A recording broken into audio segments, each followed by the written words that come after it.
Boa tarde a todos. Estão me ouvindo bem? Tudo bem? Maravilha.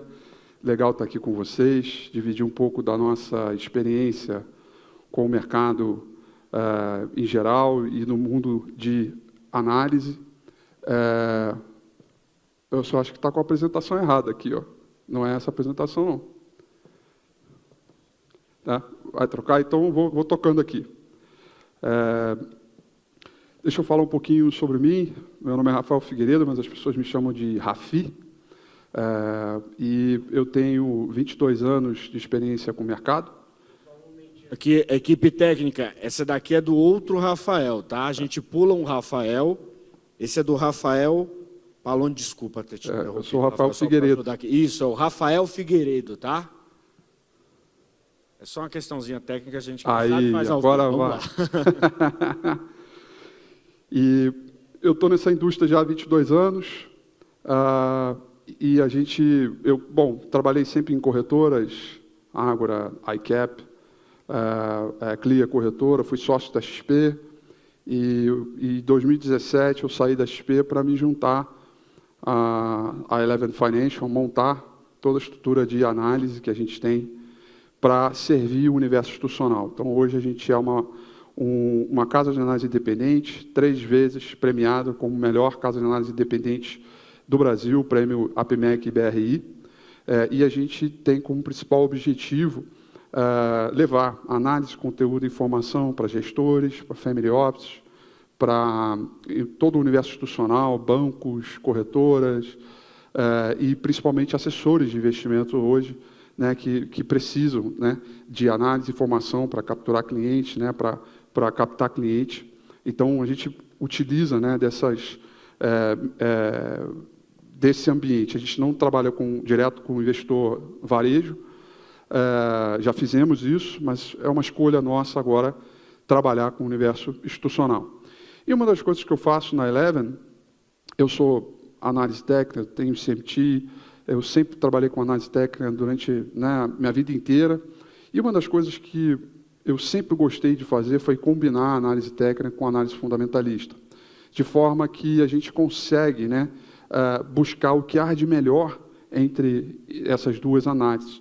E a gente vai aprender aqui um pouco, né, de que tem algumas coisas que não dá para combinar, né, e está tudo bem, mas desde que você saiba exatamente o que você tem que fazer para combinar as análises, você tem, de fato, né, um objetivo. Então, começando aqui, né, esses são os 4 pontos que eu vou falar hoje, né, e uma das coisas que a gente precisa entender na hora de ter o processo de análise é entender em que mercado a gente está vivendo. Porque eu estou aí há 22 anos nessa indústria, e uma coisa eu tenho certeza absoluta, as coisas estão mudando frequentemente, e o formato e a forma de fazer análise também. Isso depende muito de como está evoluindo o mercado hoje. Então, dito isso, você tem que entender, principalmente, em que momento de mercado você está, né?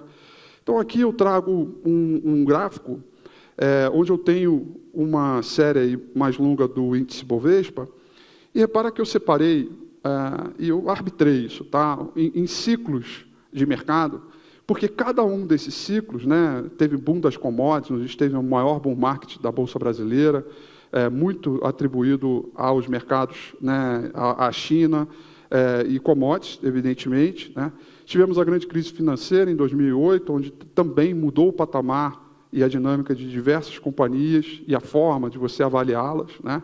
Depois, então, para o mercado brasileiro, a gente tem um período longo que eu chamo de populismo, por conta de muitas decisões equivocadas, políticas econômicas, e por conta principalmente do lado político, e que levou a uma destruição de valor em massa, né, de companhias, de empresas, né, de agentes, destruição de renda, e evidentemente trouxe aí talvez o primeiro bear market, né, na veia que eu senti, né, que foi desse período pós ali 2010 até o final aí de 2015. E aí, finalmente, a gente teve um evento no Brasil, né, um grande caso de corrupção, Lava Jato, e a partir de então que teve o impeachment da presidente, né, juntando uma série de outros mecanismos, teve uma recuperação de mercado que eu chamo de período de governança, muito por conta da forma como muito por conta da forma como as companhias estavam tratando os seus números, né? Existiu uma crise moral muito grande, então as companhias estavam tratando de trabalhar, né, melhor a sua governança para sair um pouco desse ambiente. E aí o pós-pandemia, eu chamo esse ciclo atual que é o ciclo do autoendividamento, né? Que assim, tem diversas coisas que mudaram e o autoendividamento hoje das empresas, que não é tanto quanto a gente já viu no passado, mas existe, mas, sobretudo, dos governos, né? A gente vê aí Estados Unidos, Europa e diversos países no mundo inteiro altamente endividados, né? Quase que refém da sua própria dívida, em função de tudo que aconteceu com a pandemia, e a gente está vivendo, esse é um ciclo que ainda, né, eu não fechei ele, e a gente vai vivendo. E por que eu estou tratando esses pontos? Porque cada um deles merece uma atenção do ponto de vista de análise. E a análise técnica ela é muito focada em marcar mercado, né? Timing, momento. Mas a gente tem uns fundamentos que é para conhecer a dinâmica macroeconômica, setorial e, finalmente, microeconômica das companhias. Então, para combinar as análises, necessariamente precisamos utilizar o que há de melhor entre elas e entender como fazer esse processo, né? Para eu dizer para vocês como funciona elas juntas, é melhor eu dizer quando elas não convergem. Fica mais fácil. Porque elas se combinam de uma série de fatores. Mas tem algumas coisas que você não pode fazer, de forma alguma, né? Então, análise técnica, né? A forma da gente rastrear tendência ao longo do tempo e caracterizar o fluxo de preço durante uma série de tempo, né? de uma série longa, e calcular a probabilidade, né, dos movimentos acontecerem com base que a gente viu no passado, né? Então, você marca time, marca momentum, marca fluxo e, finalmente, tem uma noção geral de tela, né, do que está acontecendo, né? E a análise fundamentalista, né, ela, basicamente, são movimentos de cenários de mercado, né? Você tem todo o conglomerado macroeconômico, que a gente chama de top-down, quando você caracteriza, enxerga todo o movimento econômico para ir descendo setorialmente até finalmente chegar aos movimentos, né? E quando elas não convergem, é quando você quer definitivamente pegar algo que seja um noticiário estritamente por fundamentos, né, por dados macroeconômicos, e querer marcar mercado, né? Ou alguma coisa que é estritamente por pânico, por velocidade, por euforia, por momento de mercado, e querer atribuir momento, querer atribuir algum tipo de notícia ou algum fundamento em cima desse posicionamento, né? O Joesley Day, para mim, ele foi um caso clássico, né, que foi uma grande notícia, né, uma mudança de trajetória de percepção de risco do Brasil muito grande, e essa ruptura, né, provocou uma mudança técnica muito drástica, mas em termos, né, de fundamentos, em termos macroeconômicos, pouca coisa mudou, né? E aí, exatamente você querer atribuir uma coisa relacionada à outra. Então, quando é que a gente converge ela? É quando a gente consegue, basicamente, entender realmente a diferença, o que é preço, o que é valor. E isso, lá na Eleven, a gente faz todos os dias. Todos os dias. Por quê? Porque o jogo do preço, que é voltado para o nosso dia a dia, marcar suporte, resistência, tendência, é uma coisa. E o jogo do valor exige percepção, controle de risco, é outra coisa completamente diferente, né? E aí a gente tem alguns fatores importantes aqui. Eu gosto muito dessa tabelinha. Essa tabelinha eu tirei da Mondaran, tá? Onde ele fala, né, se você entender que para todo tipo de principal drive de mercado, né, que é psicologia, efeito da notícia, ferramenta, os skills, né, habilidade, riscos, frustrações, né, existe, para uma mesma percepção, o jogo do preço e o jogo do valor, né? Notícias, por exemplo, né, Os destaques, né, como eu coloco aí, afetam o humor do mercado, move o preço, mesmo que não acha nenhuma consequência para o longo prazo. Uma notícia ou outra, sai lá um headline, etc., o mercado dispara, tal. É isso que acontece para o jogo de preço. No jogo do valor, né, é que é exatamente você querer pegar esse efeito de notícia e achar que ele vai alterar, né, todo o desconto do preço do seu fluxo de caixa, trazer a valor presente, né. Então, se você entender bem esses efeitos, né, você consegue separar bem o que é um, o que é outro, e aí, evidentemente, acaba não confundindo o que realmente você precisa fazer. Tá? Existe uma diferença muito grande, por exemplo, de horizonte do tempo, né? Como, por exemplo, você quer fazer você não vai fazer uma análise de 5 anos técnica, né? Pega o gráfico de Petrobras, o que vai acontecer para os próximos 5 anos, e mesmo que você abra o gráfico mensal, né, você não tem ali uma característica, nada que vá fazer com que você seja preciso na sua análise. Já o fundamento, a macroeconomia vai te ajudar, né? Então, você saber separar essas duas coisas é que vai te ajudar bastante. Então, vamos para as premissas, porque se é uma coisa que eu aprendi ao longo desse tempo todo, utilizando a análise técnica e agora me envolvendo profundamente com a análise fundamentalista, é que tudo você tem que modelar, tudo você modela. Tudo você hoje traz para um ambiente completamente sistemático, de forma que você testa, e aí, primeiro você ignora a hipótese nula, né, vê que não está maluco, e aí depois que você conseguir encontrar algo esperançoso ali, você vai testar por diversas vezes. Então, o que eu coloquei aqui, nessas duas combinações aqui, foram as premissas básicas para que a gente faça a análise que a gente faz hoje em dia. Então, para a análise técnica, a gente nunca vai operar contra a tendência. Então, se tem uma tendência de alta, a gente vai buscar posicionamento de compra, tendência de baixa, a gente vai buscar posicionamento de venda, né? O uso pragmático de médias móveis, quando eu quero colocar isso, eu estou pura e simplesmente dizendo que eu vou botar as médias no sistema e no próprio sistema já vai descontar as desvantagens que tem da média móvel, né? Por ser atrasada, por ser enviesada, dependendo do comportamento do preço recente, você tem uma mudança drástica, você tem o drop-off effect em cima, tem uma série de coisas que você já tem que descontar. Então, você tem que fazer um uso muito pragmático, né? O uso constante de força relativa, né, que é a razão de duas companhias, você comparar duas classes de ativo ou um setor com papel, né? Hoje, o força relativa é o que basicamente faz praticamente todo o processo de escolha em termos de momentum na hora quando a gente ranqueia os papéis, né? Então, esses são os papéis, e finalmente o intermarket análise, né, onde a gente tem aí uma série de combinações, de correlações, às vezes de causalidade, mas que ajuda muito no processo.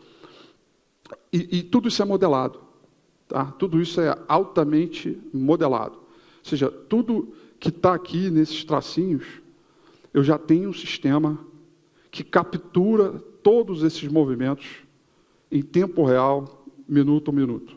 Nada disso hoje, antigamente, eu olhava. Eu ficava passando um gráfico por outro gráfico, procurando quem é que estava com a operação à tendência, o uso pragmático, tudo. Hoje em dia, não. Hoje em dia, eu já tenho um sistema que ele captura tudo isso para mim, imediatamente.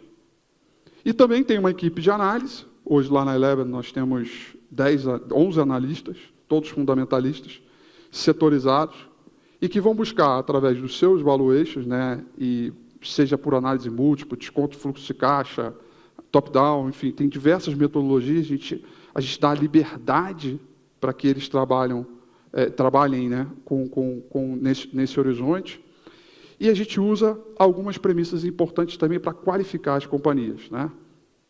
Buscar o valor das companhias, a simetria, a diferença de preço e valor, que acontece muito com o fundamento, procurar os diferenciais competitivos, é extremamente importante, às vezes não é fácil, né? Tem que se envolver muito com a empresa. Se a empresa tem ou não tem barreiras de entrada para gerar valor ao longo do tempo, né? Não são monopólios naturais. E, finalmente, ciclos econômicos, que tem muito a ver com o primeiro gráfico que eu mostrei, onde a gente tem que ter uma noção em que ciclo de mercado a gente está vivendo, para poder trazer a análise que a gente julgue ideal para essa composição. Então, essas são as premissas, todas elas são muito bem escaneadas e o uso sistemático faz com que a gente entenda vantagens e desvantagens em cima dela e ajuda para o nosso dia a dia.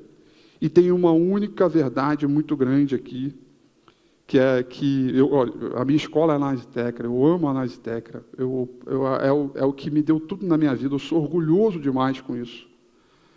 Mas a gente tem que entender o limite dela. E quando a gente trabalha com um grande fluxo de mercado, a gente tem que ter a obrigação de entender que é o fundamento que vai conduzir o gráfico e não o contrário. Eu demorei um pouco para capturar isso ao longo do tempo. É difícil você entender isso. Assim, quem manda, assim, o fluxo, ele está ali, ele vai estar lá todos os dias, ele nunca vai decepcionar você, porque ele vai estar lá todos os dias. Mas o fundamento é o que vai fazer o fluxo acontecer. Quem trabalha da forma inversa, olha o gráfico e diz, não, isso aqui vai mudar o fundamento vai mudar por conta desse gráfico. Você vai dar com a cara na parede por diversas vezes, pelo menos essa foi a minha experiência recente. Aliás, ao longo de todos esses movimentos. Então, entendendo que você está vendo um lindo gráfico ali, né, uma VEG da vida, Santos Brasil, uns caras que estão aí uma super tendência de alta, bonita, né, e pode ser qualquer coisa, pode ser moeda, commodity, não importa. Há um fundamento que desconta o preço e que, por isso, reflete aquela realidade que você está vendo ali. Isso é DNA da nossa análise. Então, como é que a gente faz a análise lá? Aqui está um exemplo de uma forma que a gente faz a análise em termos de fundamentos. Esse é o gráfico, esse é uma parte do nosso relatório direcional, uma companhia, uma construtora, listada na B3.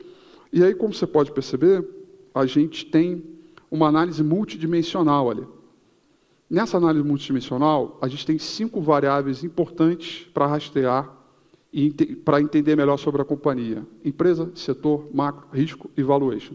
Repara que tem um ranking de 0 a 5. 0 é o pior, 5 é o melhor.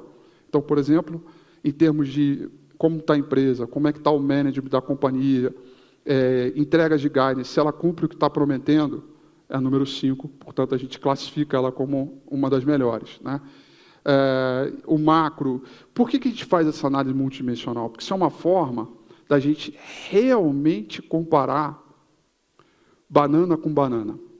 Porque, veja, gente, a análise fundamentalista da Vale, por mais que você tenha um Excelzinho ali que você possa rodar os modelos, vai descontar fluxo de caixa, etc., é completamente diferente de Ânima Educação, que é uma empresa de educação. Vale é mercado internacional, Vale tem outras variáveis importantes, e Ânima é outra, são coisas completamente distintas. Aí você vê um upside, um de 70%, o outro um upside de 30%. Será que o de 70% é o melhor mesmo? Né? Então, quando a gente faz a análise multidimensional e ranqueia essas questões, a gente adapta o ciclo atual de mercado, porque hoje, basicamente, a gente está lá numa instituição de valor, a gente vai caracterizar e dar muito mais peso à representação macro do que o valuation da companhia. Então, a gente consegue efetivamente comparar banana com banana, mesmo que sejam duas empresas com estruturas de capital completamente diferentes, ranqueando essa modelagem. Então, é assim que a gente usa a nossa análise multidimensional. Aonde está a análise técnica? Está aqui. Também um uso amplamente sistemático, com muita coisa aqui. Aliás, eu me orgulho muito dessa tela aqui, porque a gente tem lá na Eleven 196 companhias do nosso universo de cobertura. E essa é empresa para caramba, né? Então, a gente consegue escanear, através da análise multidimensional, todos os processos e conseguir diferenciar entre valuation, setor, macro, risco, né? Agora, mais recentemente, que a curva de juros explodiu, né? A incerteza aumentou, ficou uma dúvida muito grande, a gente vai olhar muito para as companhias com base no ranking do risco. Quem tem menos risco, quem tem mais risco. A gente consegue fazer essas comparações e entender melhor essa dinâmica. Aqui já é diferente. Essa primeira tela aqui né, no lado esquerdo de vocês, né, eu tenho um ranking de 0 a 6, e esse ranking, ele basicamente tem força relativa, né, o relative strength, né, e outros pequenos eu digo pequeno porque tem menos peso, menos relevância, indicadores de momentum ali, para ver se uma coisa combina com a outra ou não. Eu consigo, e aí é price action na veia ali, eu consigo rastrear se o 0 é o pior movimento e 6 é o melhor movimento. Então, qual é o nosso objetivo ali, em termos de sistema? É procurar os caras que estão 0 e que a gente acha que vai virar 6. Porque o cara que é 6, ele já andou. Entendeu? Você não pega lá os 6, faz uma carteira só com quem é rank 5 e 6, provavelmente você está comprando próximo de um topo. Pode até que ganhe um dinheirinho ali e tal, mas a grande oportunidade que você tem é, efetivamente, o cara que é 0 virar 6. E para a ponta vendedora também acontece. O cara que é 6, você acredita que ele vai a 0, você vai lá e vende. Né? Ou desaloca, diminui posição, etc. Aí a gente tem uma outra coluna, que é o próprio IFR, que é só para contabilizar mesmo, só para quantificar, para quantificar, né, a quantidade de papéis que estão sobrecomprados, sobrevendidos, para a gente ter uma noção, né, de cenário de mercado. E, finalmente, price action na veia, né, quem baixa firme, alta firme, corrigindo a repique, o sistema ele já captura, né, os zigue-zagues, então ele já sabe quem está em tendência, quem não está. Então a gente tem tudo isso em tempo real e isso, evidentemente, vai para dentro do modelo, com mais peso ou menos peso, dependendo da forma como a gente avalia. Isso a gente faz para todo o universo de análise da Eleven, aqui é só um exemplo. E aí, a partir desse universo, a gente junta com a análise multidimensional e os fundamentos, evidentemente, macroeconomia, e aí vem para essa outra tabela aqui do lado direito, que são as nossas top picks, né? E as top picks, elas têm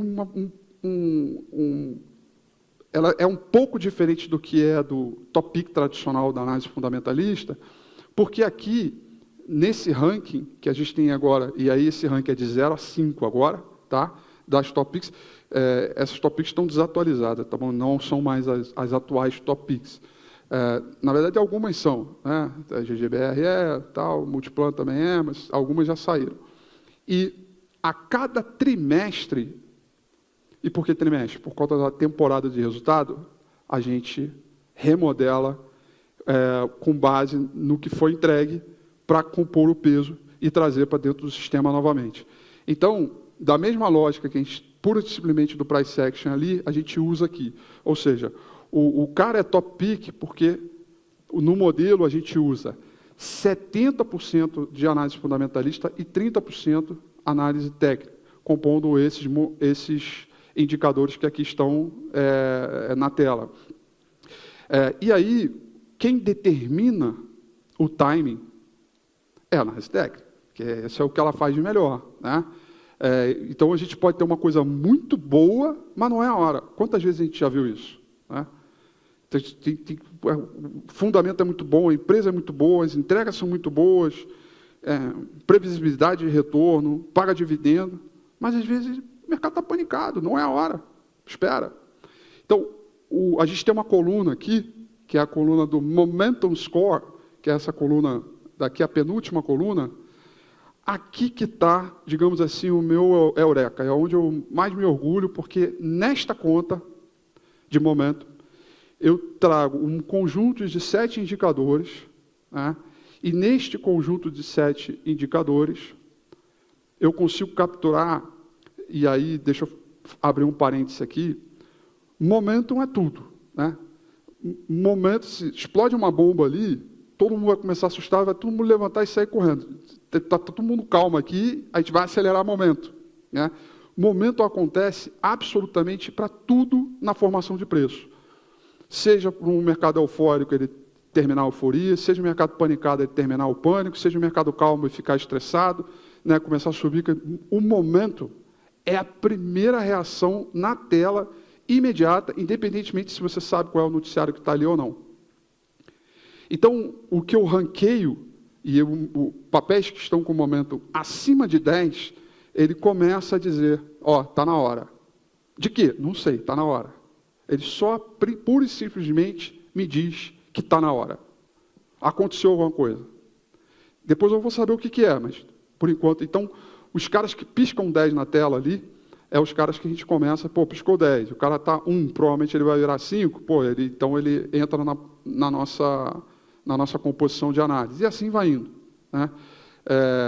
E as escolhas das top picks, ela é feita em comitê, junto com os analistas que a gente tem lá, para justamente só trazer qualidade de companhia, né? Empresas boas.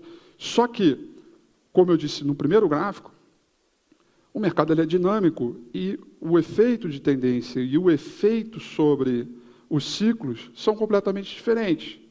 Nos Estados Unidos, por exemplo, a gente viveu aí, tem vivido, né, tá até hoje, empresas de crescimento, né, explodindo por conta do ambiente de taxa de juros baixa, né, empresas de tecnologia. E cadê as empresas de valor, né? Onde é que estão os segmentos mais cíclicos, né, ligados a commodities que, entre aspas, estão largados, né?